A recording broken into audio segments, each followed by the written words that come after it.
What's up guys, Alex here today, and today I am bringing you the review of the ICS Sig 552. You can purchase this gun on most Airsoft websites for about $250 to $270. I hope you enjoy the review. The FPS of this gun is around 370 to 390 out of the box, and the rate of fire is extremely high with the ICS Turbo 3000 motor. On the rear of the stock there is a rubber butt pad. It is very comfortable and does not slip off your shoulder. The stock is constructed of plastic and it is decent quality plastic. There was a giant seam when I got it, so I covered it in electrical tape, as you can see here and here. There's also a rear sling mount on the very bottom of the stock right here.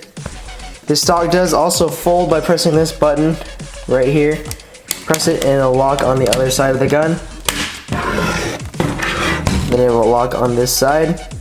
The stock does not come off unless you want it to come off. It is very stiff when you want to pull it apart. Once you have it apart, it'll lock and it is not going anywhere. The rear sight on this gun is adjustable in for 4 different apertures and for different lighting situations, but for Airsoft, the one you're really going to be using is the open one right here. The front sight does have a white dot on it, and you can flip it down if you do not choose the white dot, but I don't see why you would not. So just if you most of the time you're just going to be keeping the white dot up. These sights are very nice. They do line up pretty well. My front sight was actually really loose when I first got it, but some super glue fixed that. The upper receiver, unlike the lower receiver, is actually constructed of steel, which is awesome, and the lower receiver can be constructed of aluminum. The upper receiver and lower receiver do have trademarks from Sig Arms. The top says Sig Arms Incorporated, Exeter, NH, SAM, made in Switzerland, caliber 223 Remington, which is cool that they put 223 instead of 556, which is pretty much the exact same round. And then on the bottom says SG 552 Commando, and then I'm hoping is a unique serial number, but I'm not 100% sure on that. And on the opposite side of the receiver, it does say restricted for law enforcement / government use and or export only. I pretty much broke the one rule that they gave me. Unlike the Tokyo Marui or JG design of the Sig 552, the bolt, unlike going back only about this far, which would do absolutely nothing on a real gun, the bolt goes all the way back and locks, which is awesome. The lock is very nice. The spring is very tense, and when you let the bolt go with the bolt catch on the other side, which is right here, you just push down like you would on an M4. You press it, and it springs forward, and it makes a very satisfying clanking sound. Also, there's a rubber section here, which is just like the real one, how it goes into the rubber section here. The bolt does have a quick disassembly feature. You press down on this and the charging handle will come out if you want to replace it or it breaks or something. I myself might get the Sig 551 charging handle because it looks a lot better than this one. And it'll go, you push down on the lever again and just push the bolt charging handle back in.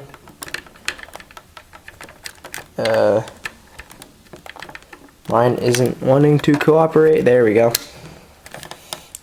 The bolt itself is made of plastic, but the charging handle is made of metal. So do not use that bolt catch too much. Only use this for serious hop-up adjustment only. There is the hop-up, the hop-up in there.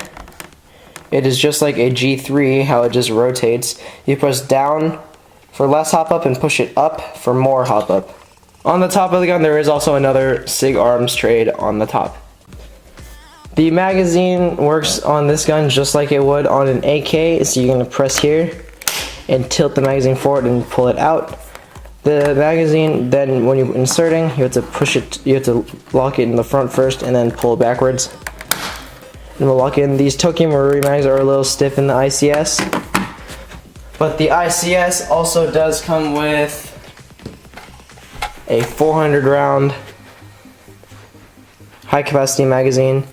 Put your BBs in the top, standard high cap stuff, put BBs in the top. Wind at the bottom. This magazine feeds flawlessly and goes in the gun with no issues, unlike the Tokyo Marui one. Put it in, lay it back, and you can pull it out. These magazines are also stackable, much like you would see on a G36, and the cool thing is you can stack these short mags on top of the tall mags. So if you have mixed amount and you want to stack them, then you can. First, you're going to put the notch in here and just pull back. And the magazines are locked together. This looks really funny, so I wouldn't recommend doing this, but if you have two of the same magazine, I do, I'm just too lazy to get the other one, then they can lock together if you do not want to use a pouch or something. Whoops. There are rails on this gun. There is two on the side, and there's one on the other side, but I took it off because of my AFG, the way I hold it, and the rail kind of gets in the way. There is a bottom rail too, of course, which I have my Magpul AFG 2 on there. I didn't want to take it off because I'm far too lazy to. But here you can see on the front of the foregrip, you can see the battery wire. And that's because in the handguard, you really can't fit a battery unless it's a small LiPo, which I do recommend doing if you do not want to get a PEC box. I here have the ICS battery box. It'll mount straight onto the rail like so, and the wire will just go into that, the connector will just go into a small little hole right here. This can fit an Intellect 9.6 volt battery, nunchuck battery. It is the one that is kind of, not the normal cells, but the one that looks kind of rectangular. And there's two of them, and they fit in this battery box with no issue. It's actually designed to use that battery.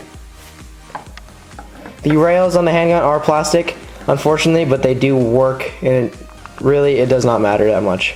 If you are putting a battery in the handguard, the way to remove the handguard is to push this pin right here, and it'll come out the other side. It doesn't come out, it does come out all the way, but it doesn't have to. You can just stick it in and it'll just stay there. Then you want to pull the handguard, lower handguard backwards, and the top handguard will come off like so. As you can see, I can't pull it up all the way because of the connector. There is a car style fuse in there, so the fuses are very easy to find, and you can see the two quick disconnect connectors right there. And there is where you put the battery, and like I said, the battery space is very tiny, so if you want to not use a PEC box like I do, then get a small LiPo to fit in there. To put the handguard back on, you just want to make sure everything is aligned correctly. I'm putting it back on. Sorry, the fuse will get in the way. Gotta play with it a little bit. Then you're gonna press it together. Oh, having some difficulties. Once you get it back together, the handguard will look like this. The Blaze orange tip is sadly made of plastic, and is very cheap plastic. As you can see, I am bending it. If you can, get a suppressor for this like I use, or get a new flash hider please before this one just breaks. There is 14mm counterclockwise threading under it, so you'll have no problem finding a suppressor. Also, there's this small little piece here. If you push this, you can rotate this and it'll come out. On the real gun, this is used for, I think it's to regulate the amount of gas pressure in different temperatures. I'm not 100% sure on that. I'm pretty sure I just read that in a YouTube comment somewhere. It could be right, could be wrong. I don't know. If you know, tell me, then I'll put an annotation or something. And it'll go back in there like this. It has no purpose. It's just there for looks, and it's actually pretty cool that ICS included that. The metal parts on this gun include the lower receiver, the upper receiver, the bolt catch, the selector switch, the button to fold the stock, the trigger guard, the trigger, the magazine release, the outer barrel, front set assembly, rear side assembly, and the outer barrel, if I didn't say that already. And also does have a version 3 metal gearbox inside, powered by an ICS Turbo 3000 motor. This gun does have about an M100 or M110 spring in it, so that is why it's shooting about 370 to 390 FPS right out of the box. The internals in this gun are incredible. The hop-up is incredible. The barrel is extremely nice. It is made of aluminum, ups and downs there. But the accuracy in this gun is so amazing. You can literally hit targets up to 200 feet, no problem. I was shooting at targets 150 feet away, and I was getting about a 6 or 7 inch grouping, which is awesome for this short of a gun, and it's supposed to be used in CQB. I do really like this gun. It is well worth the money that you pay for. It's the better SIG on the market. It's much better than the TM in my opinion, and much better than the JG, obviously. The TM is a good gun, but the ICS, I think, beats it. I hope you guys enjoyed this review. I hope you guys liked their gun, and maybe you'll pick one up yourself one day. I hope you guys enjoyed this review again, and I will see you all later.